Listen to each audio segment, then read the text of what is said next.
Muy buenos días, tardes o noches. Este es mi exposición sobre el regu del primer parcial. Y pues mi nombre es José Cristóbal Castillo Mesa, de Ingeniería Mecatrónica. El primer problema nos dice que mencione dos características únicas de un fluido. La primera sería que no soportan esfuerzos cortantes estáticos o en reposo. A diferencia de un sólido, un fluido en reposo no puede resistir una fuerza tangencial a su superficie. Comenzará a fluir o deformarse inmediatamente. Un ejemplo de este fenómeno: cuando golpeas una superficie de agua con una rama de árbol o arrojas alguna piedra al agua. Y aquí está un ejemplo de una piedra en un vaso de agua que al arrojarse pues se deforma de inmediatamente el agua. Como segunda característica especial tenemos que es la viscosidad, y pues prácticamente es la resistencia interna de un fluido a la deformación o flujo. En pocas palabras, es la fricción interna del fluido. Por eso es que entre más viscoso, más lento al fluir sobre alguna superficie.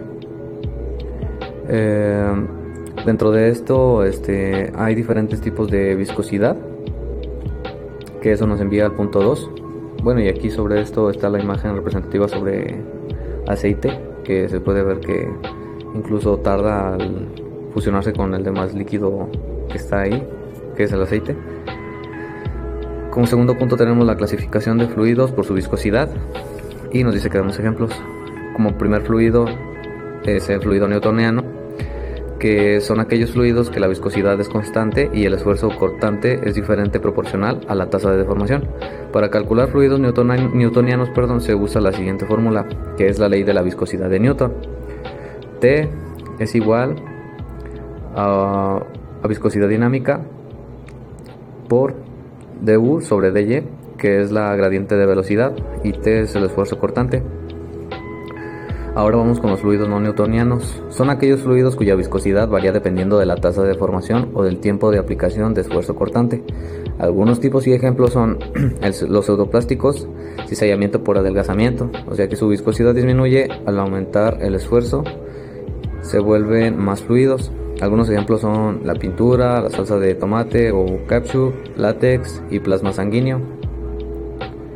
Los dilatantes, cizallamiento por adelgazamiento, su viscosidad disminuye al aumentar el esfuerzo, se vuelven más sólidos.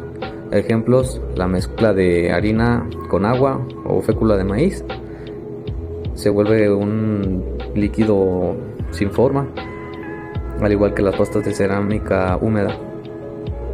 En el punto 3 nos pide que clasifiquemos los fluidos por su densidad y damos algunos ejemplos. La densidad de un fluido es una propiedad importante y se define como una masa por unidad de volumen, que se puede calcular con la fórmula de P es igual a M sobre V.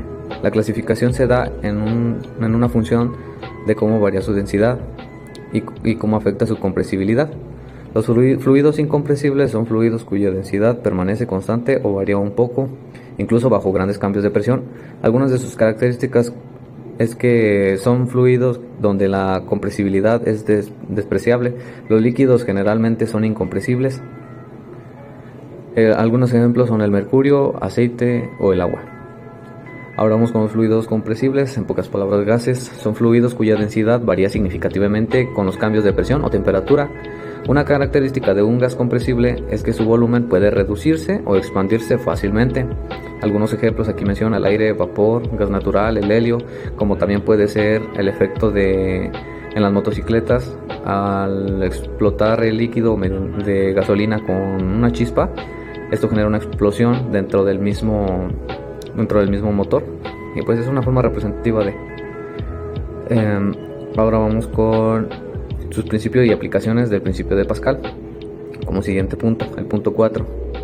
Bien, el principio de Pascal establece que un cambio en la presión aplicada a un flujo incompresible y encerrado en un recipiente se transmite sin disminución a cada punto del fluido y a todas las paredes del recipiente. Este principio en la base de la hidráulica forma un papel importante, ya que permite que una fuerza aplicada sobre un área diminuta se convierta en una fuerza mayor sobre un área más grande, ampliando la fuerza aplicada. La aplicación más común a este método es en la prensa hidráulica, que utiliza dos émbolos de diferente área, representados como área 1 y área 2, o A1, A2, conectados por un fluido incompresible. El principio establece que la presión ejercida en el émbolo 1, P1, es igual a la presión transmitida en el émbolo 2, P2. Dado que la presión se define como fuerza sobre área, P es igual a fuerza sobre área, la fórmula se expresa como la relación de aplicación de fuerza. Fuerza 1 sobre área 1 es igual a la fuerza 2 sobre el área 2.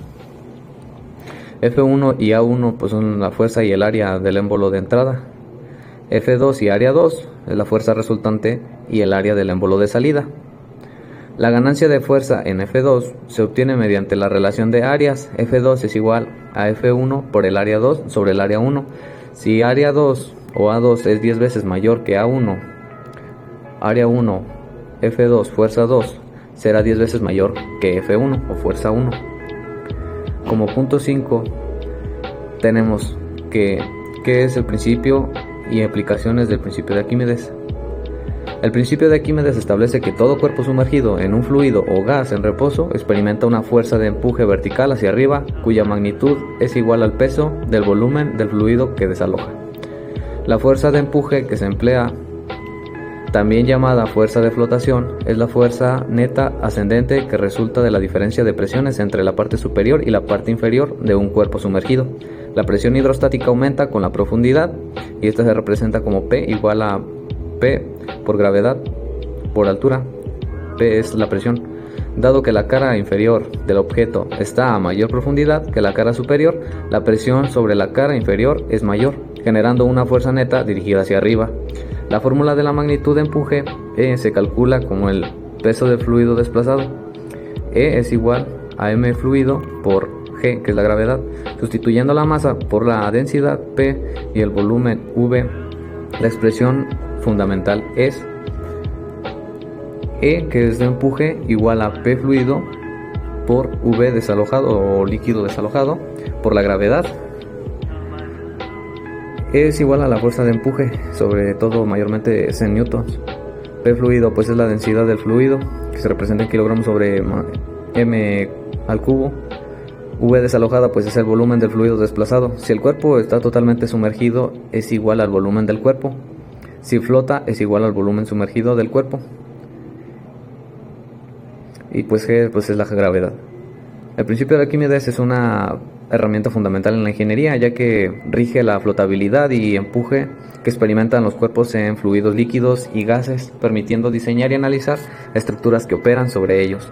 Más referente a los cuerpos marinos, por ejemplo, submarinos, barcos, todo cuerpo que generalmente se encuentra sobre el mar o sobre algún fluido.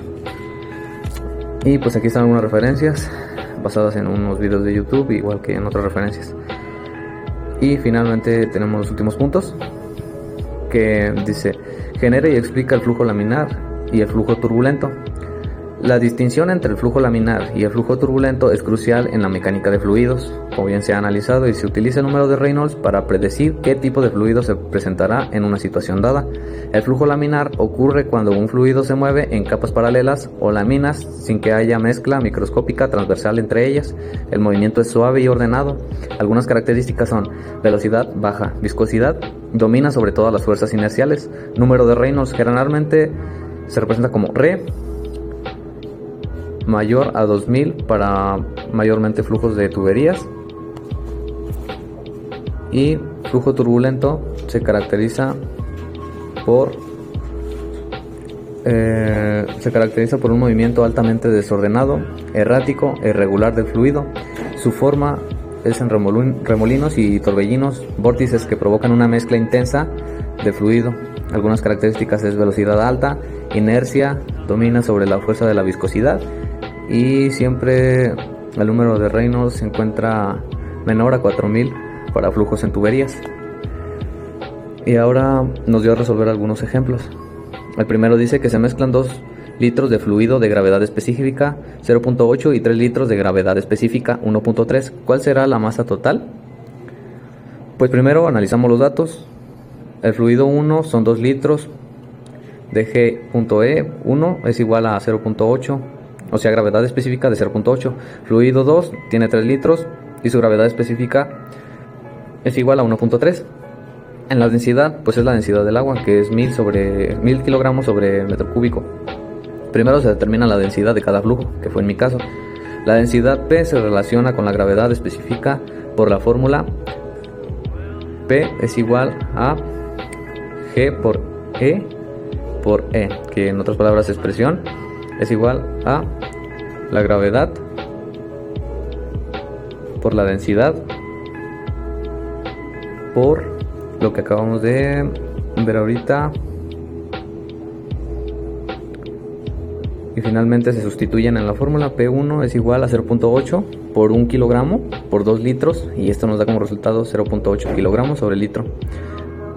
Para presión hidrostática 2 es igual a 1.3, sustituyendo los valores por 1 nos da igual a 1.3 kilogramos sobre litro. Después se calcula la masa de cada fluido con la fórmula M igual a presión por V.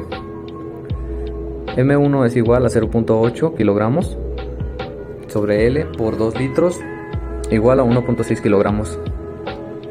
M2 es igual a 1.3 kilogramos sobre litro por 3. Esto nos da como resultado 3.9 kilogramos. Finalmente se calcula la masa total con la fórmula M total, que es la suma de las masas M1 más M2. La masa total es igual a 1.6 kilogramos más 3.9 kilogramos, y esto nos da como resultado 5.5 kilogramos. La masa 1 pues se obtuvo con los 0.8 kilogramos ya dados por los 2 litros. Simplemente hicimos la sustitución y pues ese es el resultado final, 5.5 kilogramos. Y finalmente el último ejercicio nos habla sobre un bloque cuadrado de 10 metros de lado de SG igual a 5, está hundido a 50 metros debajo de la superficie del mar. Nos menciona que calculemos la presión y el empuje que recibe. Primero analizamos los datos. En mi caso estuve investigando y resulta que, encontré que la SG, pues la que es igual a 5, no es necesaria para calcular la presión y el empuje, solo para determinar si el bloque se hunde o se mantiene en el fondo del mar. Para esto también necesitamos la gravedad, la densidad del agua, lado del bloque, profundidad de la cara superior o H superior igual a 50 metros. El L del lado del bloque pues son los 10 metros, y la densidad del agua, que ya la conocemos, de 1025 kilogramos sobre metro cúbico. Calculamos primeramente la profundidad del centroide HC para poder sustituir el valor de H, la fórmula de la presión hidrostática. En este caso la presión hidrostática se calcula típicamente en el centroide del bloque para obtener la presión promedio que actúa sobre él del cálculo de la presión hidrostática. Centroide se refiere más a la parte del centro de del objeto en este caso. HC es igual a H superior más L sobre 2, o sea, al lado del bloque. Simplemente sustituimos valores y HC es igual a 50 metros más 10 metros sobre 2, y nos da como resultado 55 metros. Después calculamos la presión anométrica. P es igual a densidad por gravedad por HC, que es el profundidad del centroide, y pues esto nos da como resultado la presión igual a 1025 kilogramos sobre metro cúbico por 9.81 por 55 igual a 553.886.25 pascales, o bien 553.89 kilopascales. Finalmente se calcula el empuje. La fuerza de empuje es igual al peso del fluido desplazado. Para esto se calcula el volumen desalojado. V desalojado V desalojado es igual a L al cubo igual a 10 metros al cubo igual a 1000. V desalojado pues es igual a 1000 metros cúbicos. Simplemente pues se multiplica, se eleva al cubo 10, y pues 10 pues son los lados del bloque.